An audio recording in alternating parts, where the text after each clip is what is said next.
আলো সূর্যের আলোর চাইতে আরো বেশি হবে। তার কারণে তার মাতা পিতার সম্মান বেড়েছে। কোরআনের ছোঁয়া যেখানে লেগেছে সেখানেই সম্মান বেড়েছে। যেমন জায়গার দাম বেড়েছে কোরআনের কারণে। কোরআন নাজিল হয়েছে মক্কাতুল মুকাররমায়, মদিনাতুল মুনাওয়ারা। মক্কার দাম বেড়েছে, মদিনার দাম বেড়েছে। নবীজির উপর কোরআন নাজিল হয়েছে, নবীজির দাম বেড়েছে।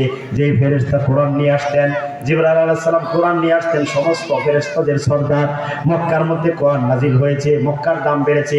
ইবনে মাজাহ শরীফে আনাস ইবনে মালিক রাদিয়াল্লাহু আনহু থেকে বর্ণিত হাদিসের মধ্যে এসেছে, আল্লাহর নবী সাল্লাল্লাহু আলাইহি ওয়াসাল্লাম বলেছেন, পুরুষের আপন নামাজ যদি একা আদায় করে তাহলে এক নামাজের সওয়াব, যদি জামাতের সঙ্গে আদায় করে 25 গুণ অথবা 27 গুণ, যদি জামে মসজিদে আদায় করে 500 গুণ, যদি মসজিদে একসাথে নামাজ আদায় করে এক নামাজে 1000 নামাজের সওয়াব। মদিনার মসজিদে যদি নামাজ আদায় করে, নামাজ একটাই পড়বেন, 50,000 নামাজের সওয়াব।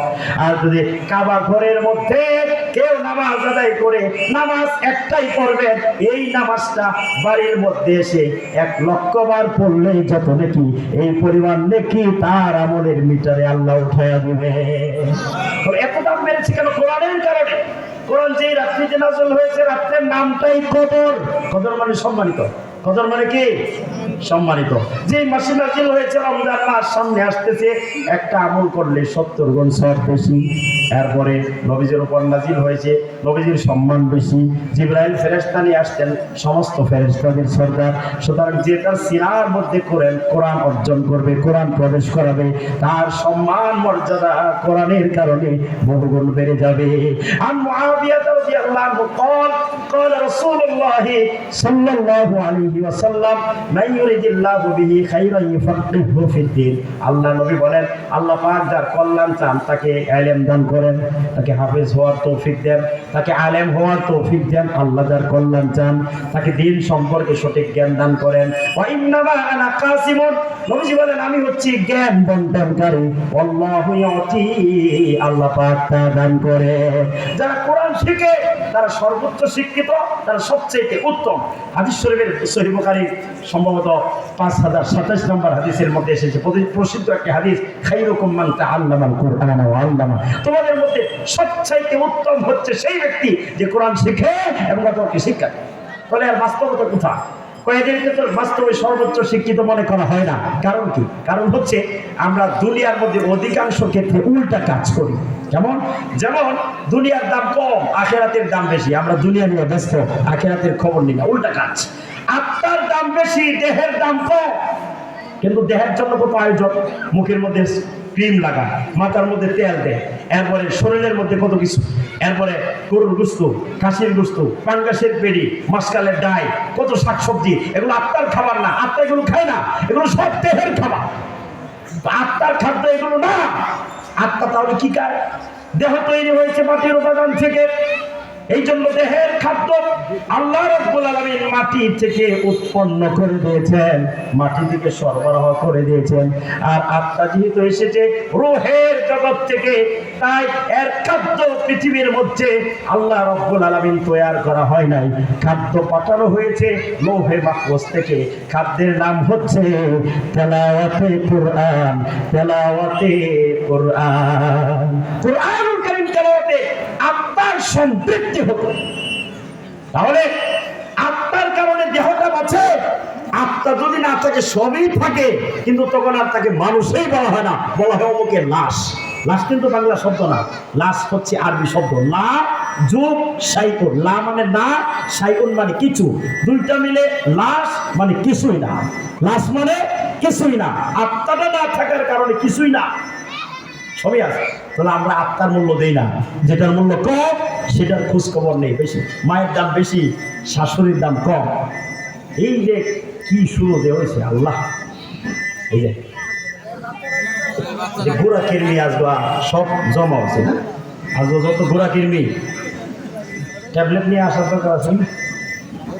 এক জায়গায় টয়লেটে গিয়ে দেখি বদলা ভাঙলে, আমি কিছু আমার বদলা নিয়ে দরকার আছে।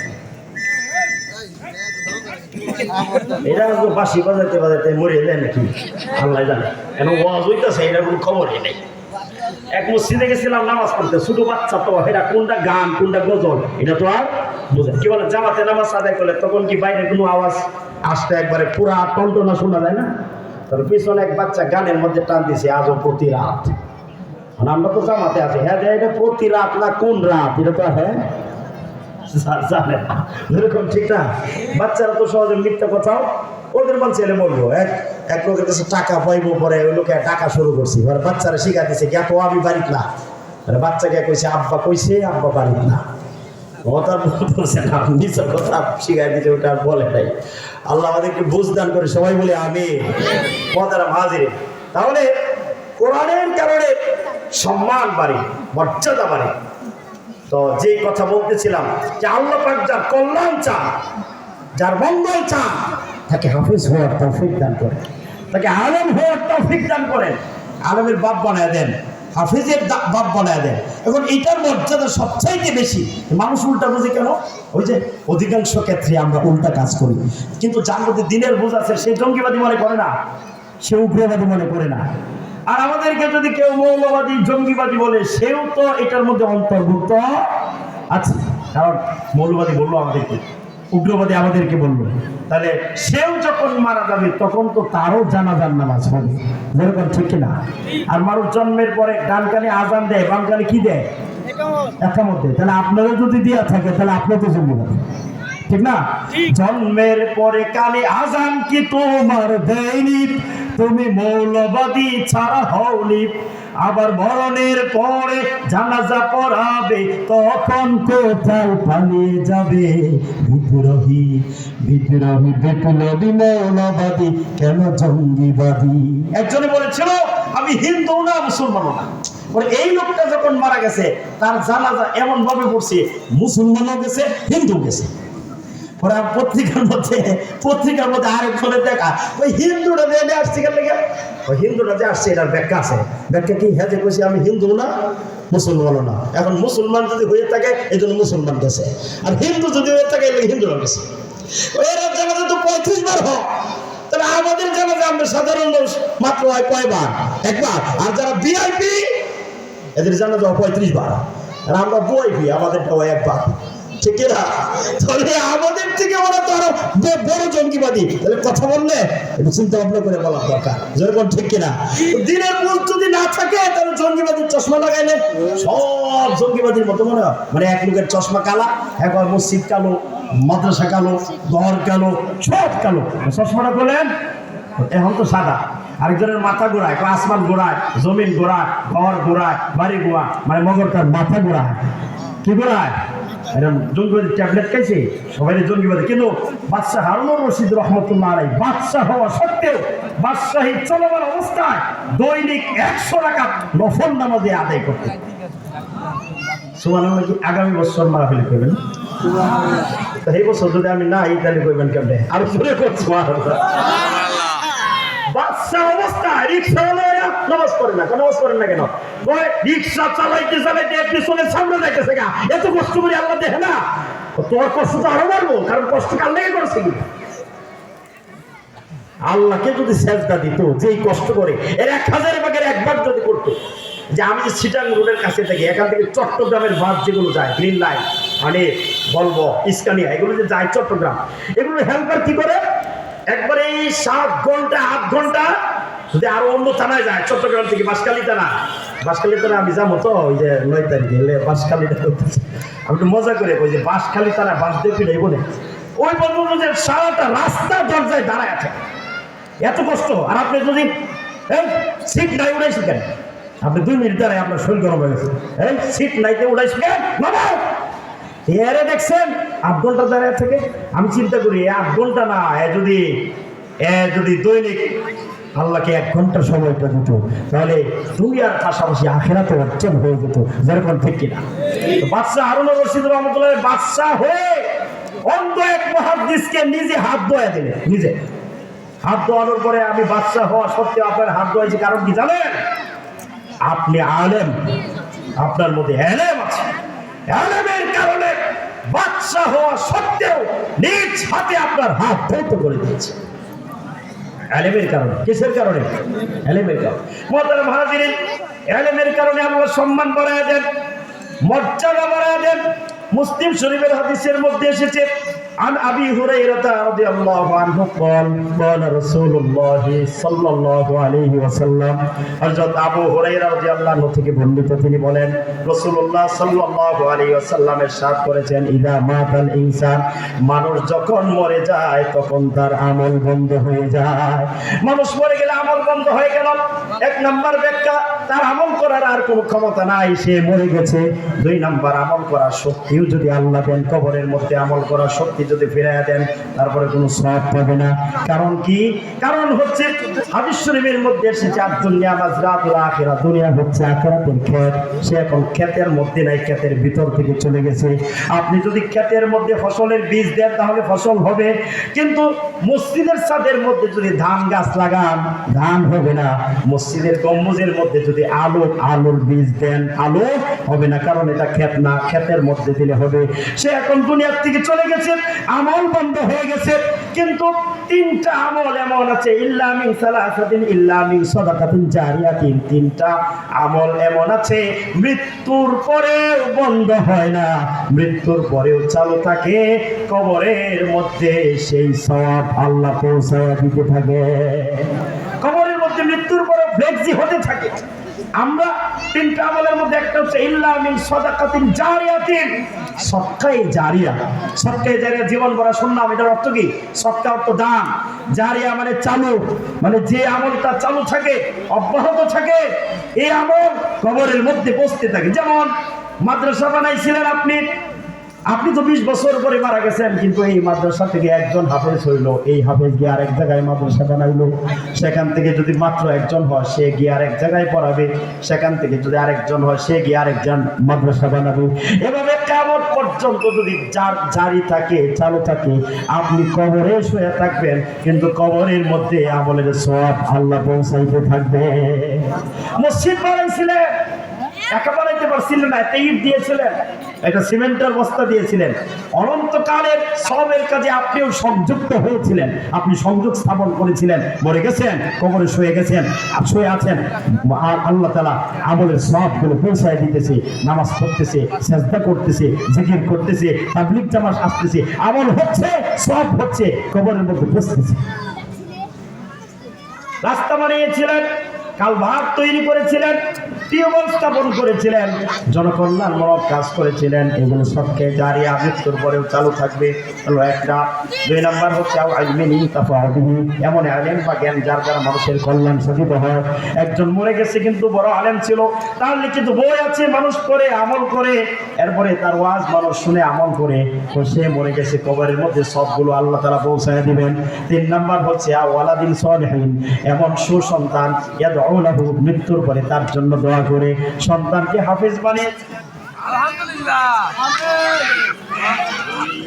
ওমা কামা রাব্বায়ানি সাগীরা, সন্তানকে হাফেজ বানাইলো, আলেম বানাইলো, মৃত্যুর পরে কবর জিয়ারত করে মা বাবার জন্য দোয়া করে, আর সওয়াব আল্লাহ রাব্বুল আলামিন কবরের মধ্যে পৌঁছায় দেন।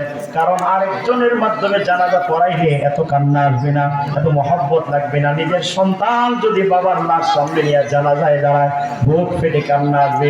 সন্তানকে যদি বলা হয় তোমার বাবার লাশ কবরের মধ্যে রাখো, কান্নার কারণে দাফন করা তার জন্য কঠিন হয়ে পড়বে।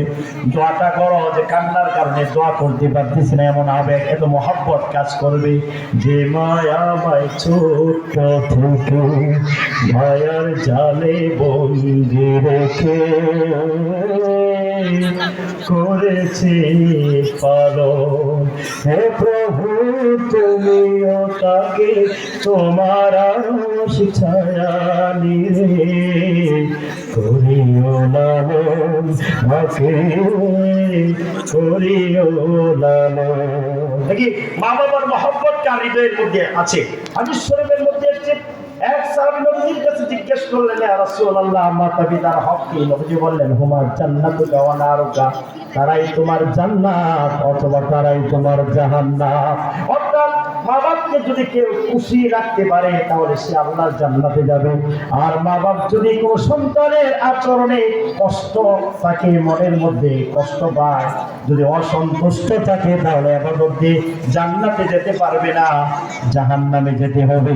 এখন মাতা পিতার জীবদ্দশায় তাদের সঙ্গে বেয়াদব হয়েছিল, স্বাভাবিক, হতেই পারে। মানুষ তো আর ফেরেশতারা এখন মারা গেছে, এখন মাপ চাইবে কেন? এখন জীবিত থাকলে আজকে অজমা হইলে পায়ে ধরে মাপ চাইছে, না আমি আর জীবনে আপনার সঙ্গে বেয়াদবি করবো না, আমার মাফ করে দিন। দেখবেন পা ধরলে আপনার মাফ করে দিন। কিন্তু মরে গেছে, ক্ষমা দিবেন কিভাবে? আপনি কবর জিয়ারত করবেন, তাদের পক্ষ থেকে দান করবেন, কবর জিয়ারত করবেন। যে কবর জিয়ারত করলো, তাদের বন্ধু বান্ধব, পিতার বন্ধুদের সঙ্গে ভালো আচরণ করলো, কবর জিয়ারত করলো, তাদের পক্ষ থেকে দান করলো, আল্লাহ পাক তার ভুলভ্রান্তি ক্ষমা করে বাধ্যগত সন্তান হিসেবে কবুল করবেন। জোরে কাল সুবহানাল্লাহ। ওদের আমাদের জীবন একটাই। সম্মানিত মা ও বোনেরা, আপনাদের ব্যাপারে একটা হাদিস বলি, আমাদের চাইতে আপনাদের জন্য জান্নাতে প্রবেশ করা আর অনেক সহজ। একটা হাদিস শোনাই আপনাদেরকে। হাদিস শরীফের মধ্যে এসেছে, আলমার আতইদা সাল্লাত খামসাহা ওয়া সামাত শাহরাহা ওয়া আহসানাত ফারজাহা ওয়া আতাআত বালাহা ফালতাদখুল মিন আইয়ি আবওয়াবিল জান্নাতি শাআত।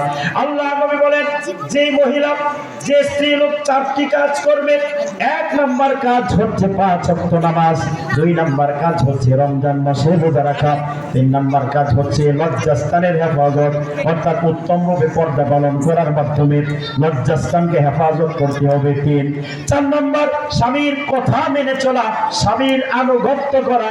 এই 4টি কাজ কোন মহিলা, কোন স্ত্রী লোক যদি করতে পারে, আল্লাহ নবী বলেন, ফালতাদখুল মিন আইয়ি আবওয়াবিল জান্নাতি শাআত। কিয়ামতের দিন সেই মহিলার জন্য আল্লাহ রাব্বুল আলামিন 8টি জান্নাতের সকল দরজা খোলা অবস্থায় রাখবেন। সে যে কোনো দরজা দিয়ে ইচ্ছা আল্লাহর জান্নাতে প্রবেশ করতে পারবে। মজার ভাবের জীবন একটাই, এই জীবন ফুরিয়ে গেলে নতুন আরেক জীবন পাওয়া যাবে না। এখন যদি আমাদের কারো মৃত্যু হয়ে যায়, বাস্তবতা হচ্ছে 24 ঘন্টার আগে দুনিয়ার থেকে কাফন দাফন শেষ করে দিবে।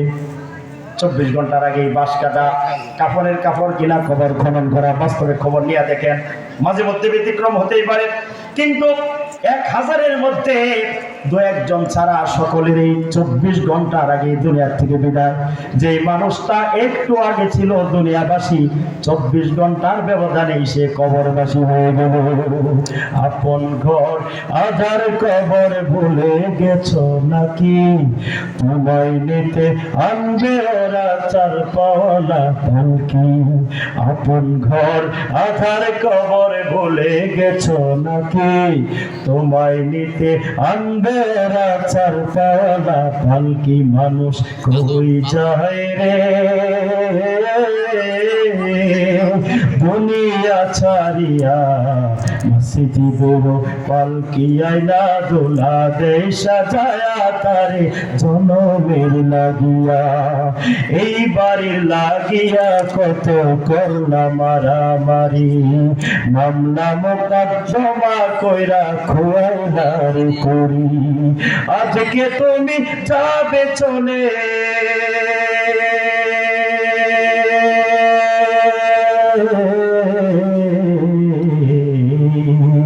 আজকে তুমি যাবে চলে সব কিছু ফেলিয়া, মসজিদের পালকি আইনা দোলা দেয় সাজায়া তারে জনমের লাগিয়া। ছেলে মেয়ে নববধূর প্রেমেতে মজিয়া, নামাজ রোজা সব খোয়াইলা দুনিয়ায় আসিয়া। সেই ছেলেরাই গোসল দিবে,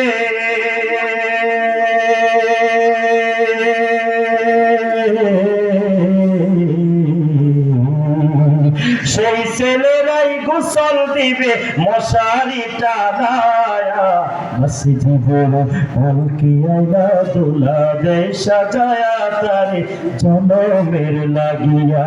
মোহতারাম হাজিরিন, এই জন্য মহাসত্য হচ্ছে মৃত্যু। মৃত্যু থেকে বিকল্প কোনো ব্যবস্থা আমরা করতে পারবো না। মৃত্যুর মাধ্যমে আপনার আমার এই জীবনের পরিসমাপ্তি ঘটবে। কবরের জীবন শেষ করে কিয়ামতের দিন আল্লাহর কাজ করায় দাঁড়ায়া গোটা জীবনের হিসাব দিতে হবে, জবাবদিহি করতে হবে। আল্লাহ পাক বলেন, ফামান ইয়ামাল মিসকালা যাররাতিন খায়রান ইয়ারা ওয়া মান ইয়ামাল মিসকালা যাররাতিন শাররান ইয়ারা। পার্থিব জীবনে কেউ যদি অনুপরিমাণ ভালো কাজ করে, কিয়ামতের দিন সে তা দেখতে পারবে। পার্থিব জীবনে কেউ যদি অনুপরিমাণ মন্দ কাজ করে, কিয়ামতের দিন আল্লাহ পাক তাকে সেটাও দেখায় দিবেন। বিশ্বনবীর কলিজার টুকরা ফাতিমা রাদিয়াল্লাহু আনহা ইন্তেকালের সময় ওনার স্বামী আলী রাদিয়াল্লাহু আনহু বাড়িতে ছিলেন না, কোন কার্য উপলক্ষে বাইরে গিয়েছিলেন। আর সহিহ বুখারীর মধ্যে এসেছে নবীজির ইন্তেকালের পরে মাত্র 6 মাস পরে ফাতিমার ইন্তেকাল হয়ে গিয়েছিল। নবীজির ইন্তেকালের সময় ফাতিমা রাদিয়াল্লাহু আনহা নবীজির শিয়রে বসে, নবীজির কাছে বসে শুধু কান্না করছিলেন। হঠাৎ নবীজি ফাতিমা রাদিয়াল্লাহু আনহার কানের গোড়ায় মুখ লাগায় কি যেন বললেন। ফাতিমা রাদিয়াল্লাহু আনহার কান্না এতে বন্ধ হয়ে গেল। আয়েশা রাদিয়াল্লাহু আনহা বললেন যে নবীজি কি বললেন আর এতে করে তোমার কান্না বন্ধ হয়ে গেল? ফাতিমা রাদিয়াল্লাহু আনহা বলেছেন, আমার আব্বা আমার কানের গোড়ায় মুখ লাগায় এই কথা বলেছেন, ফাতিমা কেঁদো না, আমার মৃত্যুর পরে সবার আগে আমার সঙ্গে তোমার দেখা হয়ে যাবে। এজন্য নবীজির ইন্তেকালের মাত্র 6 মাস পরে ফাতিমার মৃত্যু হয়। ওনার মৃত্যুর সময় আলী রাদিয়াল্লাহু আনহু বাড়িতে ছিলেন না, কোন কার্য উপলক্ষে বাইরে গিয়েছিলেন। ফাতিমা রাদিয়াল্লাহু আনহার মৃত্যুর সময় যখন নিকটবর্তী হয় তখন খাদেমাকে ডাকলেন, কাজের মহিলাকে ডাকলেন, ডেকে বললেন আমার জন্য গোসলের পানির ব্যবস্থা করো, আমি গোসল করব। গোসলের পানির ব্যবস্থা করা হলো, আর চৌকিটি ঘরের মাঝখানে এনে দাও। এনে দেয়া হলো। ফাতিমা রাদিয়াল্লাহু আনহা গোসল করলেন, কাপড় পরিবর্তন করলেন, এরপরে কিবলামুখী হয়ে শুইলেন আর বললেন এক্ষুনি আমার মৃত্যু হবে, খবরদার আমার মৃত্যুর পরে আমার সতর যেন কেউ না দেখে, খবরদার আমাকে যেন গোসল দেওয়া না হয়। এই যে গোসল আমি আগেই করে নিয়েছি, আমার সতর যেন কেউ না দেখে। বিশ্বনবীর কন্যার মৃত্যু আমাদের মৃত্যু তো আর এক হবে না। অসাধারণ, অসাধারণ, সম্পূর্ণ ব্যতিক্রম। ইন্তেকাল হয়েছে। আলী রাদিয়াল্লাহু আনহু বাইরে থেকে যখন ঘরে প্রবেশ করলেন, জানতে পারলেন ইতিমধ্যেই প্রিয়তমা স্ত্রী ফাতিমা রাদিয়াল্লাহু আনহার ইন্তেকাল হয়েছে। আর খাদেমা ওসিয়ত গুলো বললেন, ওসিয়তের কথাগুলো আলী রাদিয়াল্লাহু আনহুকে বললেন যে মৃত্যুর আগে এই কথাগুলো বলেছে। আলী রাদিয়াল্লাহু আনহু বললেন আল্লাহর কসম, ফাতিমা যেমনি বলেছে আমি ঠিক তেমনি কাজ করব। রাতের বেলায় দাফন করবেন, আগের ওসিয়ত, আমি মরে গেলে রাতের বেলায় আমাকে দাফন করবেন। আলী রাদিয়াল্লাহু আনহু বলেন দিনের বেলায় দাফন করলে দোষ কি? ফাতিমা রাদিয়াল্লাহু আনহা বলেছিলেন দিনের বেলায় আমার লাশ কাঁধের মধ্যে করে মানুষ যখন নিয়ে কবরের দিকে রওনা হবে, মানুষেরা আমার লাশের দিকে নজর করে মনে মনে চিন্তা করবে নবীর মেয়ে এই পরিমাণ লম্বা ছিল, আমার পর্দার খেলাফ হয়ে যাবে, পর্দার পরিপন্থী হয়ে যাবে। বিশ্ব নবীর কন্যা হয়ে যদি পর্দার ব্যাপারে এই পরিমাণ সতর্কতা অবলম্বন করে থাকেন, কুসুমপুরের মা আর বোন যারা আছেন তাদের কি পর্দা করার দরকার আছে না নাই? রাতের বেলা দাফন করবে। তো দাফন কার্য শেষ করে আলী রাদিয়াল্লাহু আনহু ফাতিমা রাদিয়াল্লাহু আনহাকে কবর দিয়ে কবরের পাশে দাঁড়ায় দাফন কাজ শেষ করে কবরের পাশে দাঁড়ায় কয়েক লাইন কবিতা পাঠ করলেন।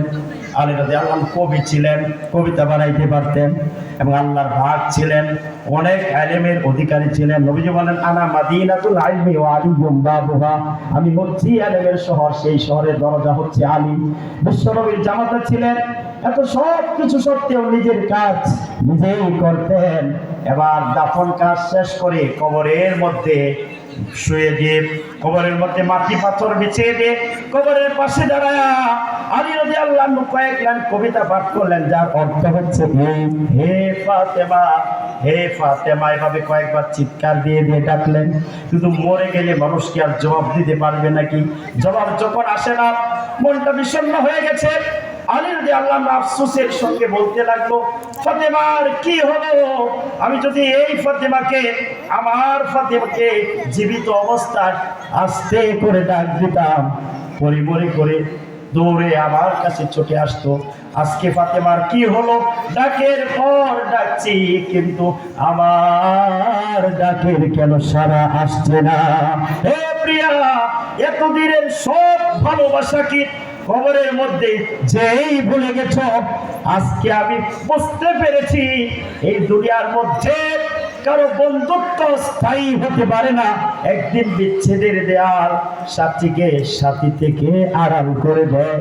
আলী রাদিয়াল্লাহু আনহু আরো বললেন, আবার এই দুইটা হাত দিয়া কিছুদিন আগে আমার নবীজিকে দাফন করেছিলাম, আজকে সেই দুইটা হাত দিয়াই আমার স্ত্রী, আমার প্রিয়তমা স্ত্রী ফাতেমাকে মাটির নিচে লুকিয়ে দিলাম।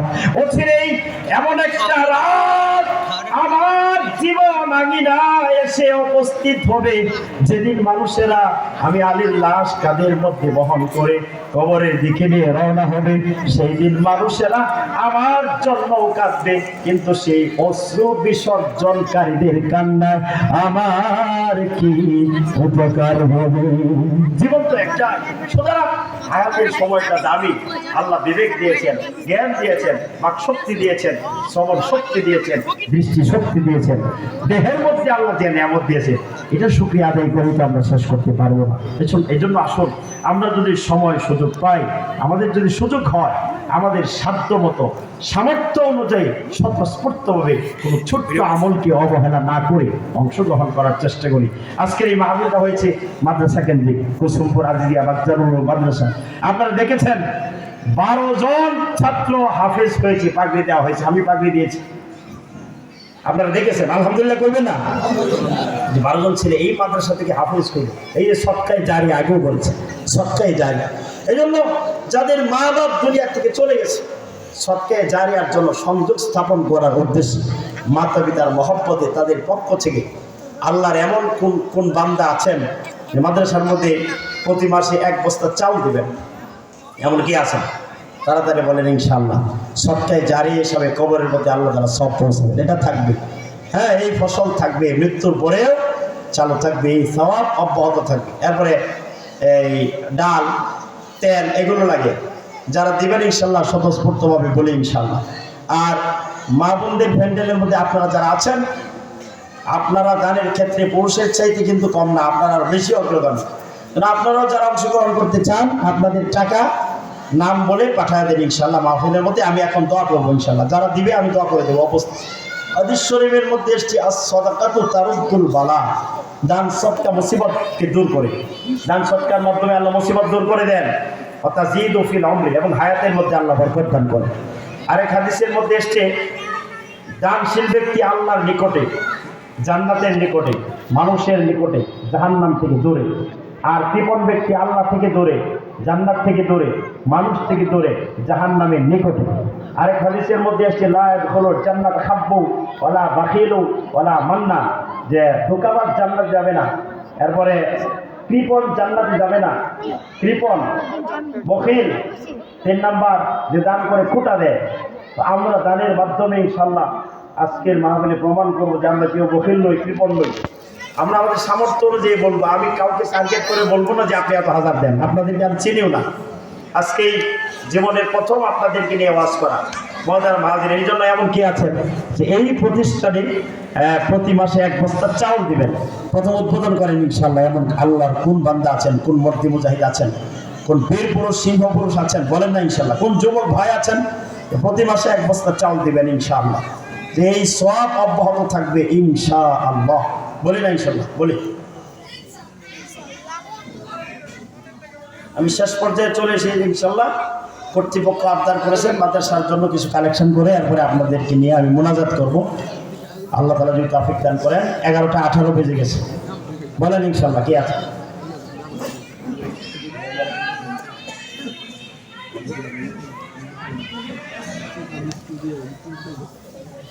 দেবেন না এমন কেউ? আপনারা যেমন দিতে পারেন তেমনই বলেন। চাল না দিলে যেমন দেন দেন, টাকা দিবেন দেন, বলেন এমন ইনশাআল্লাহ। কেউ অংশগ্রহণ, নগদ অংশগ্রহণ করবেন এমন কি আছে? সামর্থ্য অনুযায়ী নিয়ে আসেন, আমার হাতে দেন ইনশাআল্লাহ। কোরআন শরীফ 30 পারা, 30 জন লোক সামর্থ্য অনুযায়ী দেন, যে যেমন পারেন দেন ইনশাআল্লাহ। আসেন আমার হাতে দিয়ে যান। একজনও নাই এত বড় মাহফিলের মধ্যে, আসেন ইনশাআল্লাহ। আল্লাহ তাআলা আপনার রিজিকে বরকত দিবেন ইনশাআল্লাহ। এই যে আমার এক ভাই আসছে, যে আমার মহব্বতের এক ভাই, জাযাকাল্লাহ। ভাইয়ের নাম কি? মোহাম্মদ কবির ভাই। মাদ্রাসা নবীর ঘর মাদ্রাসার মধ্যে নগদ 100 টাকা দান করেছেন। আল্লাহ তাকে বালা মুসিবত থেকে হেফাজত করে, তার উপার্জনে কোটি টাকার বরকত দান করে, আম্মার গুনাহ মাফ করে দেন, বালা মুসিবত থেকে। নাম কি? হ্যাঁ, মোহাম্মদ আলামিন। এই যে ছোট্ট বালক, আল্লাহ যুগশ্রেষ্ঠ আলেম বানায় দেন, বালা মুসিবত থেকে হেফাজত। আরেক ভাই 20 টাকা নগদ দান করছে, দিন মোহাম্মদ ভাই, আল্লাহ বালা মুসিবত থেকে হেফাজত। মাতা পিতার নামে আল্লাহর এক বান্দা 200 টাকা দান করেছে। এই যে এখানে যারা দান করেছে সকলকে আল্লাহ ভালো মুসিবত থেকে হেফাজত করেন, আল্লাহ তাআলা রিজিকের মধ্যে বরকত দান করেন, আম্মা আব্বার গুনাহ মাফ করেন। এই যে যুবকরা হচ্ছে ইসলামের সম্পদ, যুবকরা আসতেছে ওয়াসাব গোটা শাহ আপনি ইবাদতিল্লাহ। আল্লাহর আরেক বান্দা 100 টাকা। এই যে নারায়ে তাকবীর, এই যে 500 টাকা হয়ে গেছে, নারায়ে তাকবীর। আরেক যুবক ভাই, আল্লাহ যেন কিয়ামতের দিন আরশের ছায়ার নিচে থেকে জায়গা দান করে, যেন বলি আমিন। ওয়াসাব গোটা শাহ আপনি ইবাদতিল্লাহ। হাদিসের মধ্যে আছে যে যুবক যৌবনে ইবাদত করেছে আল্লাহ আরশের ছায়ার নিচে জায়গা দেন। এই যে ছোট্ট এক বালক, মাশাআল্লাহ, বেগুনা মাসুম ছেলে 40 টাকা দান করেছে, এখানে 120 টাকা। আল্লাহ সবার দানকে কবুল আর মঞ্জুর করেন, জানে মানে বরকত দান করেন, ভালো মুসিবত থেকে হেফাজত করেন। আর কি আছেন? তাড়াতাড়ি আসেন, আসেন। 100, 200, 500, এইভাবে 1000 দেখি ইনশাল্লাহ। আচ্ছা, একটা ইলিশ মাছ কিনলে কত লাগে? আপনারা ইলিশ মাছ বেশি খান নাই দিকে? গরু বস্তু কত? আজকে আমাদের মাদ্রাসার মাহফিল সমাপ্ত হলো। আপনাদেরকে আল্লাহ রাব্বুল আলামিন যেন কিয়ামতের ময়দানে মা ফাতেমার সাথে জান্নাত নসিব করে। আমাদের প্রধান বক্তা আপনাদের দোয়া করে দিব। সে ছাত্র নিয়ে আসেন। আমার গ্রামে যুবক ভাইয়েরা যারা আছেন একটু সহযোগিতা করুন, তারপরে দেওয়ার জন্য একটু সহযোগিতা করুন।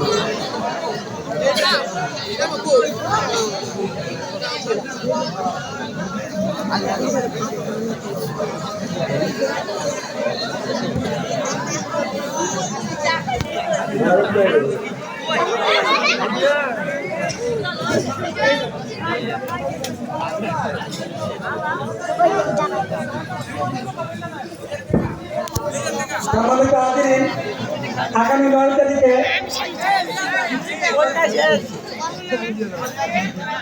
তারিখে উত্তর কুতুবপুর ভারতবাড়ি সাহেবের বাড়িতে এক বিশাল মাহফিল আয়োজন করা হয়েছে। উক্ত মাহফিলে আপনারা সকলে জনে জনে যোগদান করে দুরুজাহানের ওয়াসির থেকে হাসিল করুন। আপনারা একটু লাইন ধরে বসুন। মাদ্রাসার সকল ছাত্র শিক্ষকদের বলছি, আপনারা টাকা দেওয়ার ব্যবস্থা করুন। এলাকার যুবক ভাইয়েরা